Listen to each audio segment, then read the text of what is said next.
My name is Mirelda Vance, and I am 72 years old. I have spent most of my life believing that if you give your children everything, your time, your money, your patience, they will, at the very least, remember who you are. I was wrong. The morning it happened, Charleston was drenched in that soft coastal light that makes everything look gentler than it really is. I had just finished watering the roses Eli planted before he died, and for reasons I can't quite explain, I decided to open my jewelry chest. It was a habit. I kept one small ritual of continuity. The walnut lid lifted easily, the faint smell of cedar rising like a ghost. Inside, the velvet slot stared back at me empty. Not one ring, not one clasp of gold, not even the small silver pin my mother wore on Sundays. At first, I thought I had misplaced them. I checked the drawers, the vanity, even the little porcelain bowl on my dresser. Nothing. That's when I heard Elise's voice behind me, steady, unhurried. The voice of someone already sure she will be forgiven. "Mom," she said, swirling the green juice she always drank instead of breakfast. "We donated everything. You don't need those anymore." Her tone wasn't cruel. It was casual, almost cheerful. That made it worse. My mouth went dry. I closed the lid slowly, the hinges clicking like the end of a sentence. "You donated them?" I asked. Elise smiled. "They'll do more good for someone else than sitting in a box." The air seemed to thicken. I felt my pulse in my wrists, but my voice stayed calm. "You're right," I said, meeting her eyes. "I don't need them." She started to turn away, satisfied. "But you," I added, "are going to need a lawyer." The glass slipped slightly in her hand. "What are you talking about?" She laughed, but her laughter sounded hollow, uncertain. I said nothing more.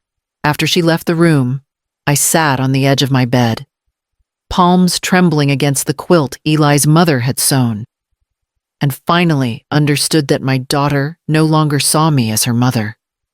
To her, I had become property, one more thing to manage. Outside, the bells from St. Philip's rang the hour, steady and cold. I rose, straightened my robe, and went to find the address book I hadn't touched in years. The sapphire ring was the first piece Eli ever gave me.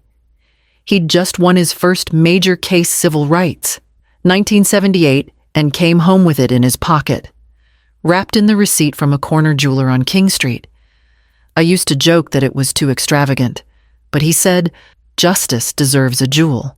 The pearl necklace came years later, from my mother's things after she passed.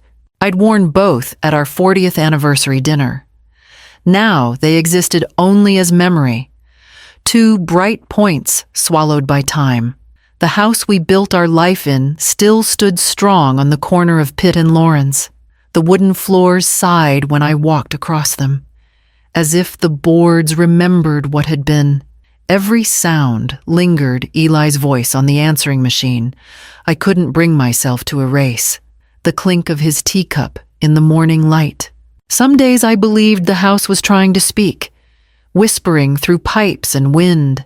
After Eli's funeral, Elise insisted on moving in just until I got used to being alone. At first it felt like grace. She filled the kitchen with her laughter, bright music, the smell of rosemary bread. She handled the mail, called the insurance company, said she wanted me to rest. Then the changes began so small they almost slipped by unnoticed. The dining table Eli built disappeared, replaced by something more modern. My bridge nights stopped because late drives weren't safe. Even my favorite radio program, the Bach Hour at 6 a.m., interfered with her sleep. I told myself it was kindness. She was my daughter, after all. But each week, the house grew quieter, as if absorbing my hesitation. Now, sitting by the window with my cold cup of tea, I realized how long it had been since I'd chosen anything in this place. Even the curtains had changed, soft gray instead of the floral ones Eli loved.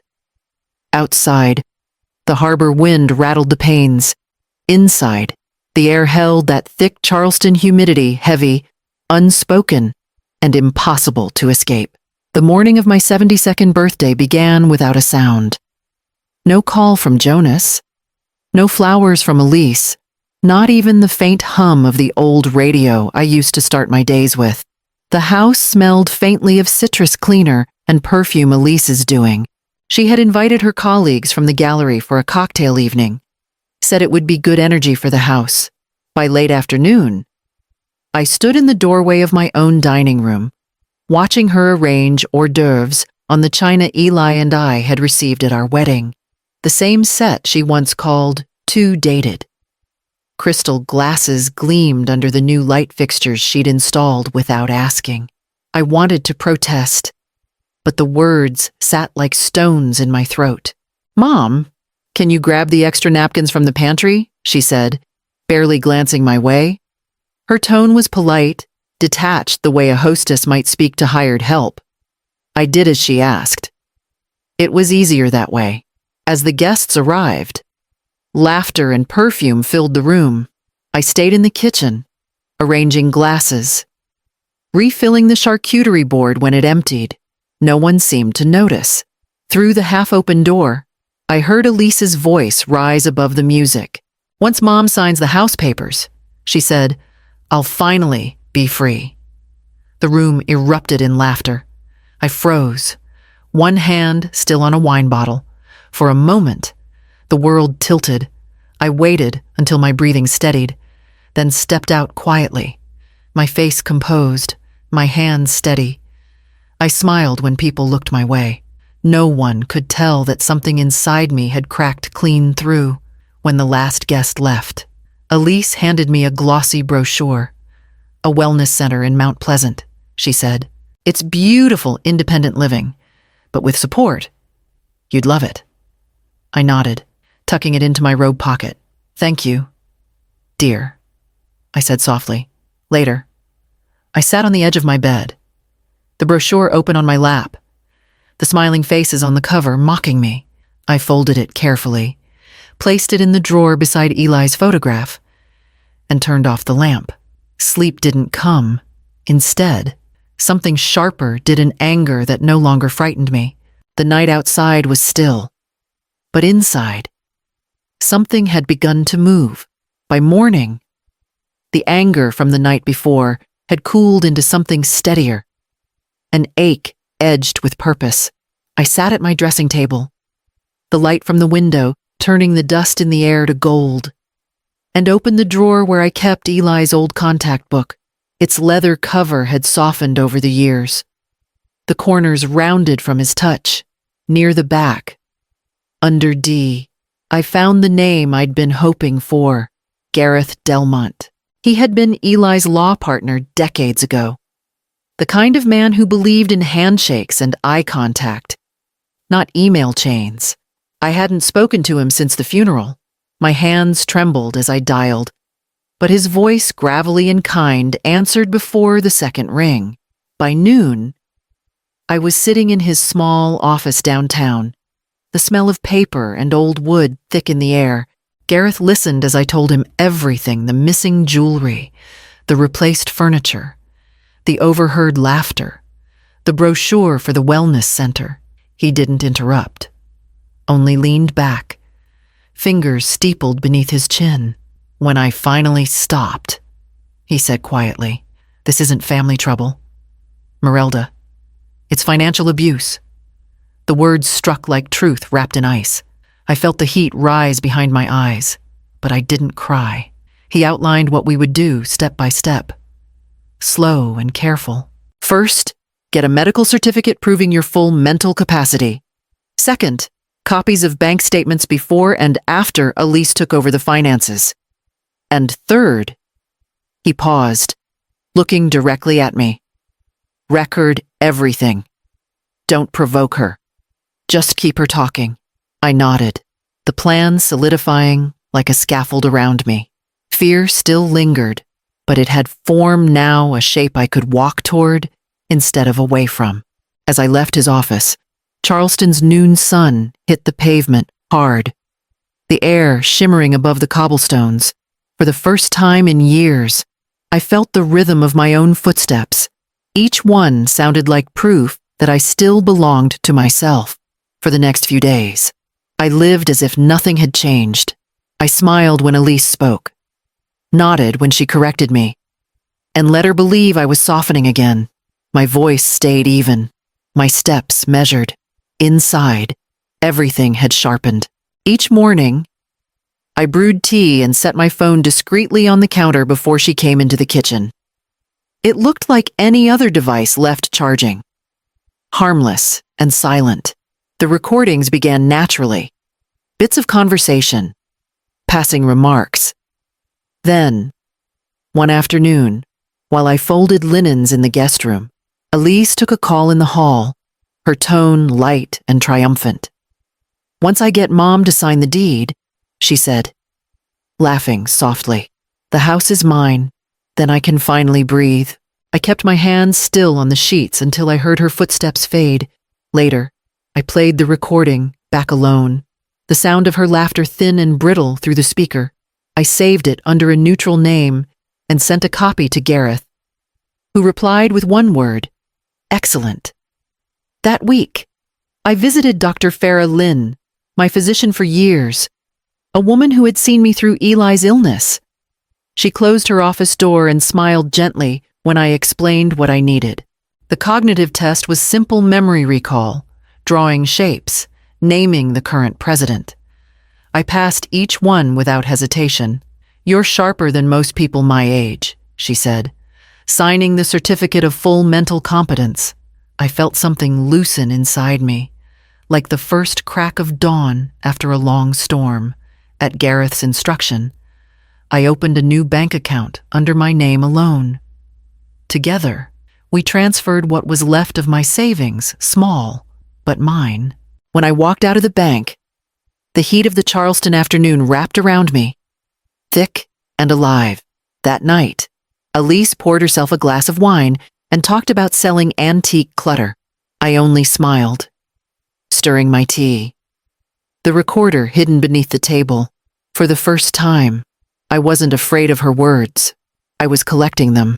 The night I decided to tell Jonas, I sat at the old roll-top desk in the study and began to write. My hands shook a little, but the words came easily clean, deliberate, like breathing after too long underwater. I told him everything: the missing jewelry, the recordings, the plan Gareth and I had made. I didn't ask him to come. I only wrote, "I need you to know what your sister has done and what I must do next." 2 days later, his flight from Seattle landed in Charleston. When I saw him step through the arrival gate, tall and tired in his rumpled jacket, something in my chest eased. We hadn't seen each other in nearly 3 years. He hugged me hard, then pulled back to study my face. "Mom," he said softly, "she's your daughter." "She is," I replied, "but she's not acting like family." He didn't argue after that. The next morning, we met Gareth in his office. The room smelled of dust and lemon oil. Gareth greeted Jonas with a firm handshake, then laid out the evidence: the audio recordings, the bank statements, the certificate from Dr. Lynn. Jonas listened in silence, his jaw tightening with every detail. When Gareth finished, he looked at my son directly. "I'll need you to be present when we confront her, as witness and as family." Jonas nodded. That afternoon, we walked along the harbor. The tide was low, and the wind carried the briny tang of salt and old wood. Seagulls circled overhead, shrieking against the blue. Jonas slipped his hands into his pockets. "I kept thinking she'd come to her senses," he said quietly. "Sometimes," I answered. "People don't come back from the stories they tell themselves." We walked without speaking for a while, the gulls crying louder, the light softening over the water. I could feel the sting of salt on my skin, and I thought of how close salt was to tears, how both could heal and burn. By the time we reached the end of the pier, the decision was sealed. I wasn't just defending my home anymore. I was reclaiming my name with my son beside me. By the time the sun began to sink behind the magnolia trees, everything was arranged. Gareth arrived precisely at 5, his leather briefcase tucked under his arm, the way he'd carried it since the 70s. Elise greeted him at the door with a wary smile, her tone brisk. "Updating the will again. Mr. Delmont?" she asked. "Routine matter," Gareth replied easily. "Your mother wants her affairs in perfect order." I sat at the dining table, pen in hand, my posture composed. Gareth laid out a stack of mock documents, a performance we had rehearsed twice. I signed where he pointed, calm and unhurried. Even as I felt Elise's eyes narrowing from across the room, she lingered in the hallway long after Gareth left, pretending to tidy the mail. That evening, I made dinner as if nothing had happened, baked grouper, lemon rice, the way Eli liked it. Elise joined me in the kitchen, restless. "You don't need to worry about paperwork, Mom," she said, trying for casual. "I'll handle it when the time comes." "I'm sure you will," I answered. Jonas arrived just after dusk, carrying a bottle of wine. "Surprise," he said, smiling at Elise as though unaware of the tension threading the air. She blinked, caught off guard but polite. "You didn't say you were coming," she murmured. "I wanted to see Mom," he replied simply, taking a seat across from her. Dinner was quiet at first. The silverware chimed against plates, the cicadas humming outside. Then Elise began to talk too brightly, too quickly. "Mom's memory's been slipping," she said. "She gets confused about bills sometimes." Jonas looked at her evenly. I reached for my phone on the table, tapped the screen, and a voice filled the room. "Once I get Mom to sign the deed, the house is mine." Elise's voice, unmistakable, confident. She went still. The color drained from her face. The cicadas outside fell silent, as if the whole night were listening. I stopped the recording and set the phone down between us. No one moved. The only sound was the slow ticking of the clock above the mantel, counting down the end of something that had already broken. The next morning, the air in the house felt different, cleaner, sharper, as if the walls themselves were holding their breath. Gareth arrived early, carrying a folder thicker than before. Elise stood by the fireplace, arms crossed, her defiance trembling just beneath the surface. Jonas waited near the window, a quiet anchor. Gareth spoke with measured calm. "Ms. Vance, these documents outline 2 choices. Sign to return the misused funds, $68,000, and formally renounce any claim to your mother's property. Or," he paused, eyes steady, "we proceed to a formal report for financial exploitation under state law." Elise's face went pale. "You can't be serious. I just wanted to protect what's ours. I was organizing helping her manage things." "Helping," I said quietly, "by erasing me from my own life."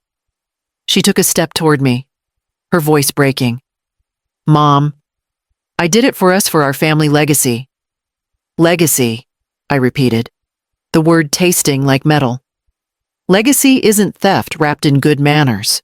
Gareth slid the papers across the table. Elise stared at them, her breath uneven. For a moment, I saw the child who once paraded through this very room wearing my pearls like a crown. The image flickered and vanished under the hard light of what stood between us. She picked up the pen. Her hand shook as she signed restitution of funds, renunciation of any present or future claim to the house, agreement to vacate within 14 days. The nib scratched against the paper, each letter a small surrender. When it was done, she pushed the folder away and looked at me with wet, furious eyes. "You think you've won?" "No," I said, my voice steady. "This isn't about winning." I met her gaze, unflinching. "You're right, Elise. I don't need jewelry, but you'll need a lawyer." Her lips parted, but no words came. She turned and walked out, her heels striking the floor sharp, echoing. Final. The sound followed her down the hall and faded into the distance, leaving behind nothing but the faint rustle of papers and the deep, unbroken silence of a home reclaimed. The locksmith came on a Thursday morning, his van humming in the driveway as sunlight spilled over the porch. I watched him remove the old brass knobs Eli had chosen decades ago and replace them with new locks, sleek, solid, untainted. When he finished, he handed me the keys. Still warm from his palm, I turned them over in my hand, feeling their weight. They clicked cleanly, no hesitation, a small sound of safety. In the weeks that followed, I painted the front hallway myself, a pale shade of cream that made the light bloom through the windows. The house began to breathe again. The air no longer carried the faint scent of tension, but something gentler, fresher, like rain after dust. I found myself humming sometimes while making tea, surprised by the sound.